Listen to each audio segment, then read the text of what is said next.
नमस्कार, बहुत स्वागत है आपका। आप देख रहे हैं इंडिया न्यूज। मैं हूं आपके साथ पिंकी धनखड़। खबरों के खास बुलेटिन की शुरुआत करेंगे और इस वक्त की बड़ी खबर। कुछ ही देर में तवुर राणा की पेशी होगी पटियाला कोर्ट में। तवुर राणा की पेशी होगी। तवुर राणा की आज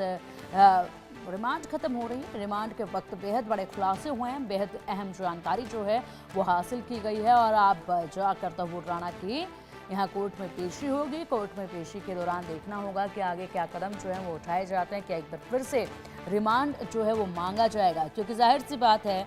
इस अवधि में तो बहुत से सवाल अभी भी बाकी होंगे जिनके जवाब लेने होंगे। तवुर राणा से बहुत लंबा चौड़ा हिसाब किताब है जो तवुर राणा से पूरा करना है। ऐसे में बेहद महत्वपूर्ण जानकारियां तवुर राणा से जुड़ी हुई सामने आई हैं इस पूछताछ में, लेकिन फिलहाल अभी और भी बहुत महत्वपूर्ण जानकारियां निकल कर आनी बाकी हैं। इसलिए हो सकता है कि आज एक बार फिर से तवुर राणा के रिमांड की मांग की जाए और इसी के साथ रिमांड पर भी तवुर राणा को दे दिया जाए, जिससे और भी महत्वपूर्ण जानकारियां जो हैं वो निकल कर सामने आए। लेकिन अब जब कार्रवाई होगी तो क्या कुछ इसमें रखा जाता है वकीलों की तरफ से, पूछताछ में जो जानकारियां हासिल की गई हैं क्या उस पर भी बात जो है इस दौरान की जाएगी। ये तमाम बड़े अपडेट आने बाकी हैं, लेकिन ये फिलहाल जो अपडेट हैं ये सुनवाई के बाद ही आएंगे। लेकिन आज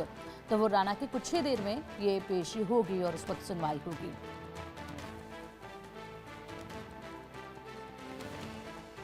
बता दें कि मुंबई हमलों में मास्टरमाइंड में से एक हैं तवुर राणा और प्रत्यर्पण के बाद बेहद लंबे इंतजार के बाद हाथ लगे हैं तो बेहद से जवाब लेने हैं। जावेद हुसैन हमारे सहयोगी अधिक जानकारी के लिए हमारे साथ जुड़ गए हैं। जावेद, बेहद महत्वपूर्ण है आज का दिन क्योंकि रिमांड जो है, रिमांड अवधि वो खत्म हो चुकी है तवुर राणा की। बेहद महत्वपूर्ण जानकारी इस रिमांड अवधि से मिली है। आज पेशी होगी, क्या लगता है आपको, क्या एक बार फिर से रिमांड के लिए मांग की जाएगी, दोबारा रिमांड पर भेजा जाएगा, क्या कुछ हो सकता है आज की इस पेशी में? देखिए, अभी 10 से 15 मिनट में ही तवुर राणा को पटियाला कोर्ट में पेश किया जाएगा और किसी सुरक्षा को देखते हुए किसी भी तरीके का कोई समय नहीं लिया जाएगा, क्योंकि तवुर राणा के जो वकील हैं और एनआईए की तरफ से जो सरकारी वकील है वो पटियाला कोर्ट में पहुंच चुके हैं। और मैं आपको बता दूं कि जिस तरीके से अभी कुछ दिनों पहले तवुर राणा के वकील की तरफ से तवुर राणा की ये अर्जी दी गई थी कि उन्हें अपने परिवार से बात करनी है, लेकिन बाद में इसे एजेंसी की तरफ से कोर्ट में इसे खारिज करवाया गया, क्योंकि कोर्ट में ये दलील दी गई कि अगर तवुर राणा अभी बहुत ही जो प्राइमरी स्टेज चल रहा है और कई अहम जानकारी मिल चुकी है एजेंसी को, मुंबई क्राइम ब्रांच ने भी तवुर राणा से पूछताछ कर चुकी है, साथ ही देश की जो सुरक्षा एजेंसी है उन्होंने भी पूछताछ की है, जो केंद्रीय खुफिया एजेंसी है एनआईए के अलावा उन्होंने भी जांच की है, पूछताछ की 26/11 को लेकर, और कई ऐसी दूसरी एजेंसियां हैं जिन्होंने कोर्ट में ये अर्जी दी है कि उन्हें तवुर राणा से पूछताछ करनी है। तो इस मामले में जो है कई अहम ऐसे जो मोड़ है अभी वो आ सकते हैं और एजेंसी की तरफ से जो जानकारी मिल रही है कि अभी और जो है कोर्ट में जो लंबी रिमांड मांगी जाएगी, क्योंकि अभी 18 दिन की रिमांड थी। 10 तारीख को इसे एक स्पेशल विमान से भारत लाया गया था, जो भारत के लिए एक अहम कामयाबी है। 26/11 आतंकी हमले को लेकर कई ऐसे अहम सवाल है, कई ऐसे अहम खुलासा है जो अभी होना बाकी है, जिसमें सबसे बड़ी बात यह है कि जो लॉजिस्टिक सपोर्टर्स थे उस वक्त के 17 साल पहले, उसके अलावा जो वहाँ पर जो हैंडलर्स है लश्कर तौयबा के, हुजी के, वो कौन कौन लोग हैं, क्योंकि एक लंबा समय गुजर चुका और इस लंबे समय में 26/11 आतंकी हमले के वो गुनहगार जो अभी भी कहीं ना कहीं एजेंसी से बाहर चल रहे हैं, क्योंकि कई लोग या तो इस दुनिया में नहीं रहे या कई लोग भारत छोड़ चुके हैं, और जो लोग इस वक्त भारत में उन तक पहुंचना बहुत जरूरी है। दुबई के एक शख्स का कनेक्शन सामने आया था। इसके अलावा तवुर राणा के बारे में ये भी जानकारी आई थी इस 18 दिन के बीच में कि कैसे उसने पूरे रैकी को एग्जीक्यूट किया था, डेविड कॉल्विन हेडली को कैसे उसने सपोर्ट किया, और इसके अलावा कई कुछ लोग ऐसे थे जिन्होंने भारत में यानी कि उत्तर प्रदेश और दिल्ली के आसपास जो उन्होंने तवुर राणा को मदद की थी, उन तक पहुंचना है, क्योंकि ये लोग आज भी, जो एजेंसीज का मानना है कि ये लोग आज भी लश्कर तौयबा के हैंडलर्स हैं। और ऐसे में जिस तरीके से अजमल कसाब के बाद तवुर राणा एक इकलौता एजेंसी के पास गवाह, क्योंकि एक लंबे समय से देश की खुफिया एजेंसी, देश की सुरक्षा एजेंसी, देश की जांच एजेंसी एनआईए के साथ साथ देश की तमाम एजेंसियां लगातार इस कोशिश में थी कि तवुर राणा को भारत लाया जाए, और 10 अप्रैल 2025 को एक बड़ी कामयाबी के तौर पे तवुर राणा को भारत लाया गया। उसी दिन देर रात तवुर राणा को कोर्ट पे, पटियाला कोर्ट के एनआईए कोर्ट में पेश किया गया, जहां पर 20 दिन की रिमांड की मांग की गई थी, लेकिन कोर्ट की तरफ से 18 दिन की रिमांड दी गई। इस रिमांड में जो है एनआईए कई अहम खुलासे कर चुका है, एनआईए के पास कई अहम जानकारी मिल चुकी है, लेकिन आज कोर्ट में यह भी हो सकता है जानकारी के मुताबिक कि तवुर राणा के वकील एक बार फिर से तवुर तौर राना के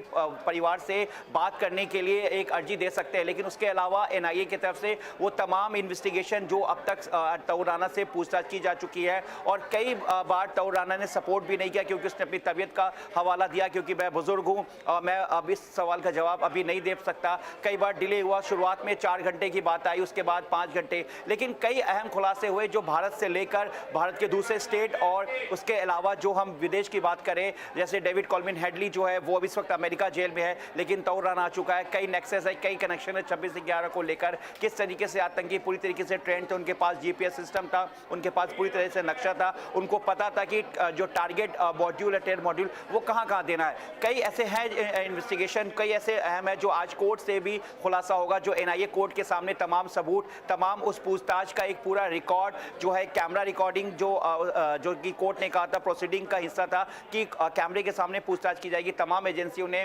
मुंबई क्राइम ब्रांच जिसमें शामिल है, क्या क्या जानकारी हासिल हुई, सभी एविडेंस के तौर पर दस्तावेज और उस वीडियो रिकॉर्डिंग को कोर्ट के सामने रखा जाएगा, और एनआईए एक बार फिर से लंबे जो रिमांड की मांग करेगी। जानकारी के मुताबिक 15 दिन से ज्यादा का जो है रिमांड एनआईए की तरफ से मांगा जाएगा। अब कुछ ही देर में जो है तौर राना को पटियाला हाउस कोर्ट के एनआईए कोर्ट में पेश किया जाएगा। जी बिल्कुल जावेद, और वहीं इसी बीच ये भी सामने आया था कि जिस तरीके से आपने बताया उम्र का हवाला देते हुए भी कई सवालों से उन्होंने खुद को बचाया है। इसी बीच ये भी अपडेट सामने आए थे, मुंबई क्राइम ब्रांच की टीम ने जब 8 घंटे तक अभी हाल ही में पूछताछ की थी, उसमें बड़ी जानकारियां सामने आई, टाल मटोल के जवाब देना और उसी के साथ डेविड हेडली पर पूरी तरीके से आरोप मढ़ देना कि जिम्मेदार तो वही थे, और खुद को बार बार निर्दोष कह देना। निर्दोष कह रहे हैं लेकिन उसके बावजूद भी महत्वपूर्ण जानकारियां वो दे रहे हैं, लेकिन जानकारियां अभी और भी बेहद से निकलनी बाकी हैं। तो अभी फिलहाल इस कार्रवाई पर आप नजर बनाए रखिएगा, सुनवाई पर नजर बनाए रखिएगा। अपडेट आपसे हम लेते रहेंगे। अभी के लिए बहुत शुक्रिया आपका इन तमाम जानकारियों के लिए।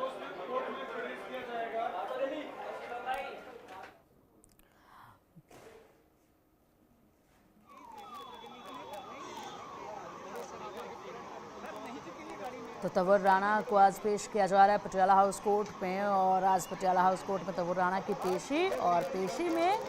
यहाँ पर देखना होगा, जाहिर सी बात है रिमांड अवधि तो भी बढ़कर रहेगी, क्योंकि 18 दिन की जो रिमांड अवधि है वो नाकाफ़ी है इस तरीके से इतने सालों का हिसाब लेने के लिए।